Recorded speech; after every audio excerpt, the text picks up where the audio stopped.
Hello friends, कैसे हैं आप लोग। उम्मीद है फिट हैं, लाइफ एंजॉय कर रहे हैं।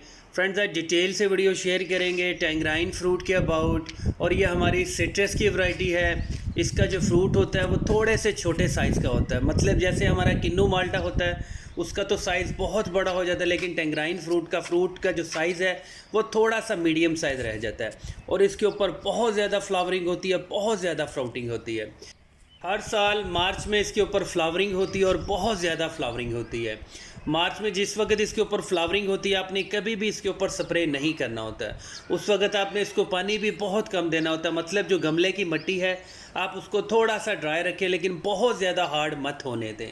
जैसे ही सारे के सारे फ्लावर कन्वर्ट हो जाएं छोटे छोटे फ्रूट के अंदर, मतलब जो फ्रूट का जो साइज़ है वो बिल्कुल मटर के दाने के बराबर हो जाएं, तब आप समझ जाएं अब आपने इसको फर्टिलाइज़र देना है। और इसको बहुत अच्छा फर्टिलाइज़र देना है और एक बार बहुत ज़्यादा फर्टिलाइज़र देना है। टैंगराइन फ्रूट को आप रूफटॉप पे, बालकनी पे, टेरेस पे इजीली ग्रो कर सकते हैं और इसकी जो ग्रोथ है वो बहुत ज़्यादा फास्ट होती है।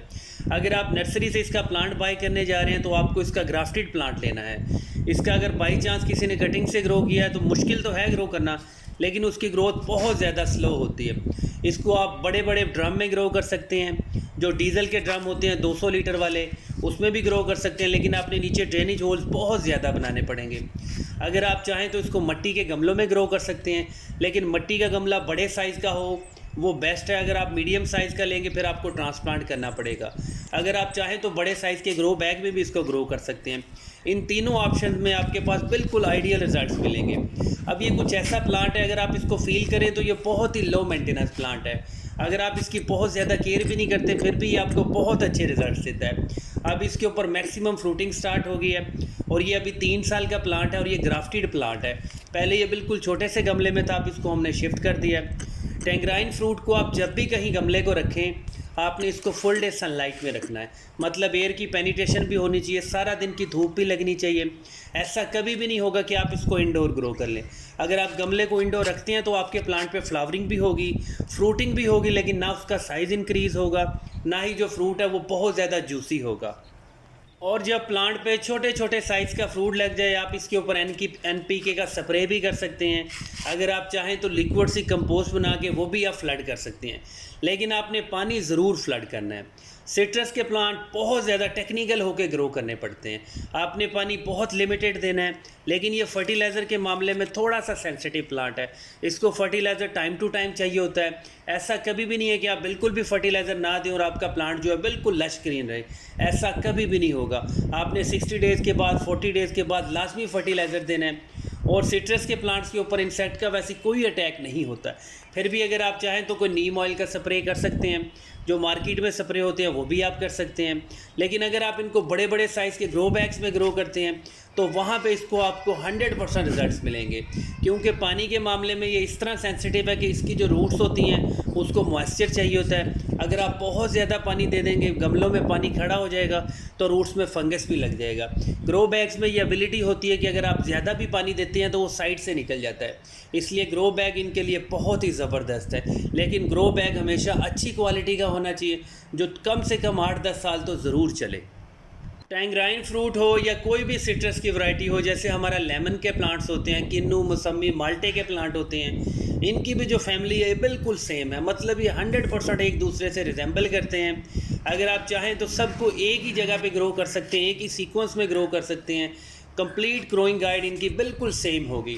पानी के मामले में सेंसिटिव हैं, फर्टिलाइज़र ज़्यादा चाहिए होता है, फुल डे धूप चाहिए होती हैं। सर्दियों में भी कोई इशू नहीं, आप इनको ठंड से बचाएं ना बचाएं, आपकी 100% इसकी ग्रोथ फील होती है। लेकिन आपने इसको आउटडोर रखना है, धूप इसको बहुत ही ज़्यादा रिक्वायर होती है। सिट्रस का कोई भी प्लांट हो, चाहे वो टैंगराइन फ्रूट हो या आपका किन्नू माल्टे का प्लांट हो, आपने उसके ऊपर भुजा हुआ चूना, जो पत्थर वाला चूना होता है, उसको पानी में मिक्स करें, उसका पेस्ट बनाएं। उसमें आप थोड़ा सा नीला तोता भी डाल सकते हैं, उसको अच्छे से मिक्स करें। और इसकी जो बॉटम होती है, जहाँ पे इसका तना होता है, वहाँ पे इसके ऊपर पेंट कर दिया करें।